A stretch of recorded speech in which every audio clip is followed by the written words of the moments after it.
Hello friends, आज हम topic discuss करें क्लास 10 से और चैप्टर लिया है हमने सिमिलर ट्रायंगल। आज जो हमने क्वेश्चन करना है वो सिमिलर ट्रायंगल का one of the toughest question में से एक है और कह सकते हैं हॉट्स लेवल का क्वेश्चन है।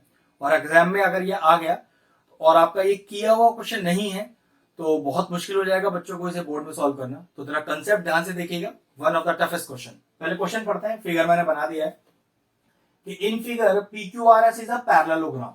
चेक करो, पी क्यू आर एस एक पैरेललोग्राम है, मतलब ये साइड इसके पैरेलल है और ये साइड इसके पैरेलल है। पहले से ही क्वेश्चन में हमें दिया हुआ है एक तरह से।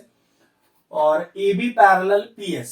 ओके, ए बी जो है वो पी एस के पैरेलल है। ओके, ये हमें पहले से दिया है कि ए बी और पी एस पैरेलल है, पी एस और क्यू आर पैरेलल है। तो कह सकते हैं कि ए बी पी एस और क्यू आर तीनों आपस में पैरेलल लाइन है। ठीक है, और प्रूफ करना है ओसी पैरेलल एस आर, ओसी पैरेलल एस आर। तो चलिए क्वेश्चन को स्टार्ट कैसे करना है। पहले गिवन, टू प्रूव, कंस्ट्रक्शन तीनों करते हैं। तो गिवन में तो मैं डायरेक्टली यहां पर आपको बता देता हूं कि गिवन में लिखना क्या है। ठीक है, उसे लिख के नहीं दिखा रहा।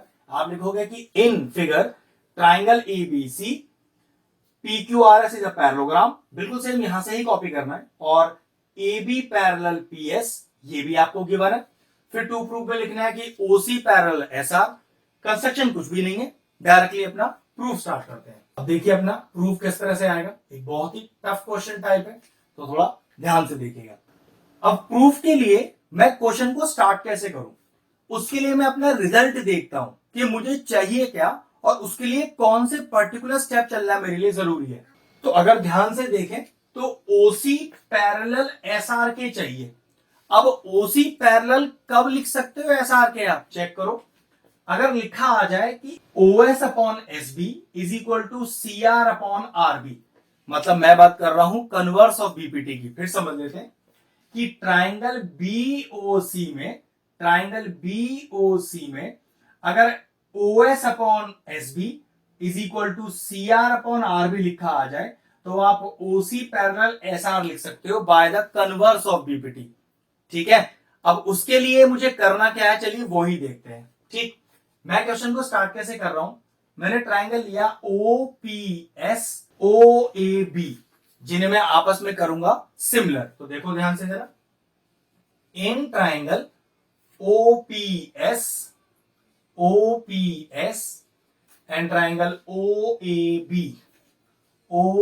बी, क्या मेरे पास दो एंगल ऐसे हैं जिन्हें मैं बराबर प्रूफ कर दूं और ट्राइंगल सिमिलर कर दूं। तो ध्यान से देखो, क्या पी एस ए बी के पैरेलल दिया हुआ है? जी हाँ, बिल्कुल दिया हुआ है। तो कह सकता हूं छोटे ट्राइंगल का एंगल 1 बड़े ट्राइंगल का एंगल 2 बराबर छोटे ट्राइंगल का एंगल 3 और बड़े ट्राइंगल का एंगल 4 बराबर। कैसे लिखूंगा, angle 1 is equal to angle 2, angle 3 is equal to angle 4। और दोनों के लिए रीजन एक ही है, क्या? Alternate interior angle, alternate interior angle. और ऑल्टरनेट इंटीरियर एंगल क्यों है? क्यों भाई? क्योंकि पी एस पैरेलल है एबी के, तो 1 2 के बराबर है, 3 4 के बराबर है। क्योंकि 1 2 और 3 4 उन दोनों ट्राइंगलों के ही दो एंगल है जो मुझे सिमिलर करने हैं। तो मैंने लिखा triangle O P S similar to triangle O A B, और रीजन क्या डालेंगे? A criteria. ठीक है, अब इस सिमिलैरिटी से आपको फायदा क्या हुआ? मैं कॉरस्पॉन्डिंग साइड का रेशियो बराबर रख सकता हूं। अब कॉरस्पॉन्डिंग साइड भी कैसे ली जाती है उसको बड़ा ध्यान से देखिए। आपने एंगल 1 एंगल 2 लिया है दोनों ट्राइंगल में, तो छोटे ट्राइंगल के एंगल 1 के अपोजिट साइड और बड़े ट्राइंगल में एंगल 2 के अपोजिट साइड एक दूसरे को ऊपर नीचे रख दीजिए। फिर से देखते हैं, छोटे ट्राइंगल में एंगल 1 के अपोजिट साइड ओएस, ऐसे ही बड़े ट्राइंगल में एंगल 2 के opposite side B O is equal to छोटे ट्राइंगल में एंगल 3 के अपोजिट साइड, एंगल 3 के अपोजिट साइड चेक करो पीओ आ रहा है। और बड़े ट्राइंगल में एंगल 4 के अपोजिट साइड एओ आ रहा है। छोटे ट्राइंगल की बची हुई साइड पीएस और बड़े ट्राइंगल की बची हुई साइड एपी। ये लीजिए आगे कॉरेस्पॉन्डिंग साइड। अगर दो ट्राइंगल आपस में सिमिलर प्रूफ कर दिए तो कॉरेस्पॉन्डिंग साइड का रेशियो बराबर होता है। कॉरेस्पॉन्डिंग साइड रखने का तरीका बता दिया। ये लीजिए इक्वेशन 1 आ गया मेरे पास। अब जरा ध्यान से देखिए, A B parallel P S A B parallel P S question में गिवन है, और P S parallel Q R, P S parallel Q R, क्यों पैरेललोग्राम दिया था ना। तो चेक करो, ए बी पी क्यू और क्यू आर तीनों पैरेलल हो गई। मैं आपसे कहूं कि मुझे ए बी और क्यू आर का यूज करना है, तो ए बी और क्यू आर का यूज करना है।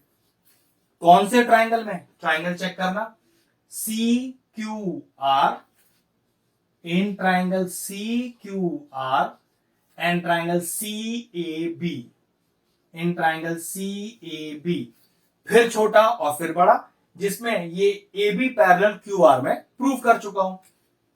सी Q R C A B, अब जरा ध्यान से देखना, ये एंगल 5 और ये पूरा एंगल 6, पूरा एंगल 5 पूरा एंगल 6।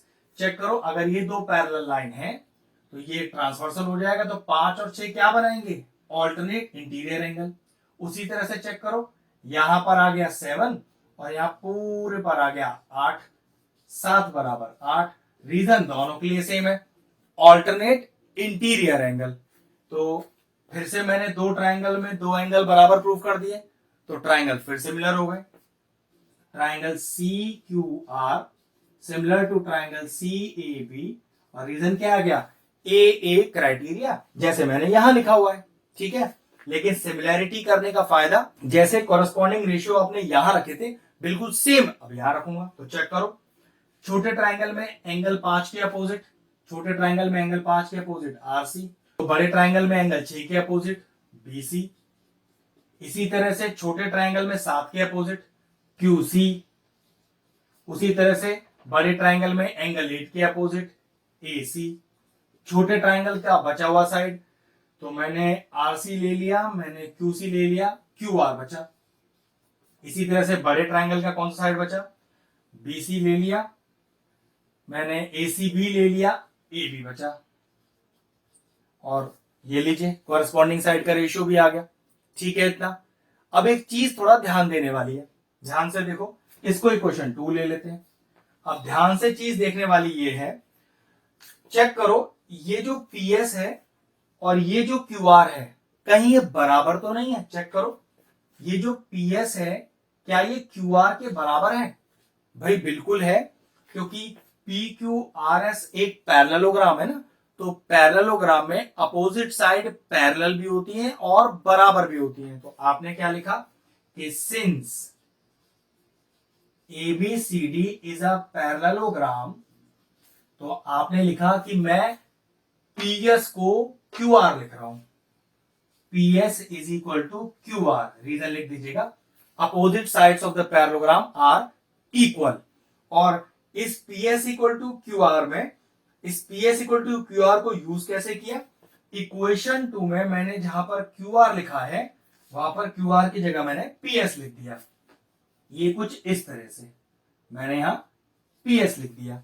अब क्वेश्चन अराइज होता है, सर इससे फायदा क्या हुआ। देखो फायदा क्या हुआ, अगर मैं इक्वेशन 1 और इक्वेशन 2 को कंपेयर करना चाहूं, कंपेयर तभी हो सकता है जब कोई एक फ्रैक्शन दोनों में मैच कर जाए। तो देखो PS upon A B, PS upon A B, fraction match हो गया ना, तो कंपेयर किया जा सकता है। और कंपेयर का फायदा ये होता है कि सेम जो फ्रैक्शन मैच हुआ है उसे तो हटा दो वहां से, और बचे हुए सारे फ्रैक्शंस को आमने सामने रख दो। तो चलिए वही करते हैं, PS upon A B, PS upon A B तो हटा देते हैं, बचा हुआ सब आमने सामने लिख देते हैं। तो OS upon BO, PO upon AO, RC upon BC और QC अपॉन AC। ध्यान रखिएगा, इससे पहले आपको स्टेप लिखना है कंपेयरिंग इक्वेशन 1 एंड 2।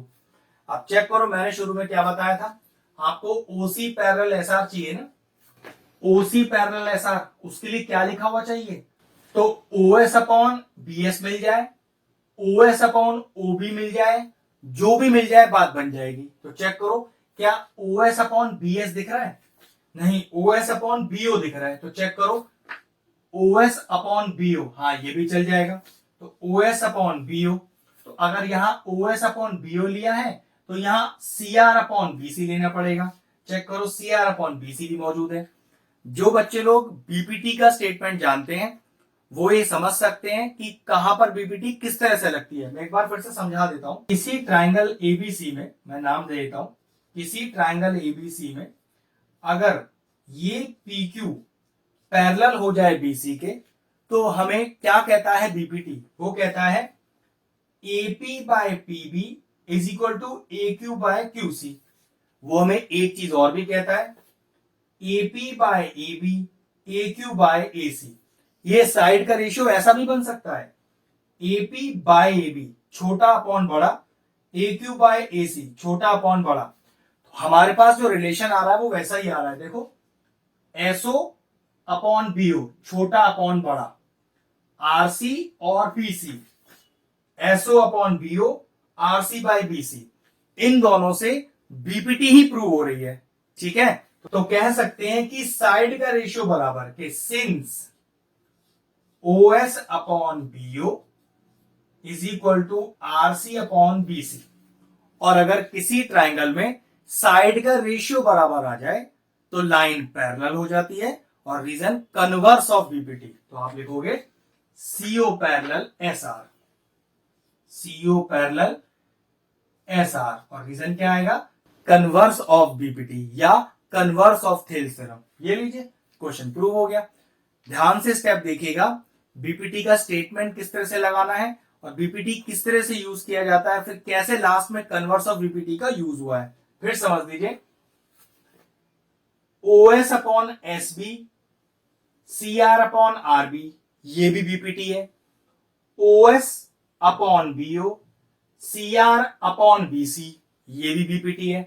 हमें OS अपॉन BO और CR अपॉन BC वाला रेशियो मिला है, तो बस साइड का रेशियो बराबर आ गया, तो हम कह सकते हैं लाइंस आपस में पैरेलल है। और रीजन कन्वर्स ऑफ बीपीटी का पूरा स्टेटमेंट लिखिएगा। तो ठीक है, क्वेश्चन फिनिश हुआ, वीडियो फिनिश करते हैं। अगर आपको हमारे वीडियोस पसंद आ रहे हैं और इन्फॉर्मेटिव लग रहे हैं, तो आप हमारे चैनल की प्लेलिस्ट में जाकर आपको किसी भी चैप्टर में किसी भी क्वेश्चन का डाउट है, उसका डेडिकेटेड वीडियो आपको मिल जाएगा। तकरीबन सारे इंपॉर्टेंट क्वेश्चंस के वीडियोस आपको हमारे चैनल पे मिल जाएंगे, आप जाके उन्हें चेक कर सकते हैं।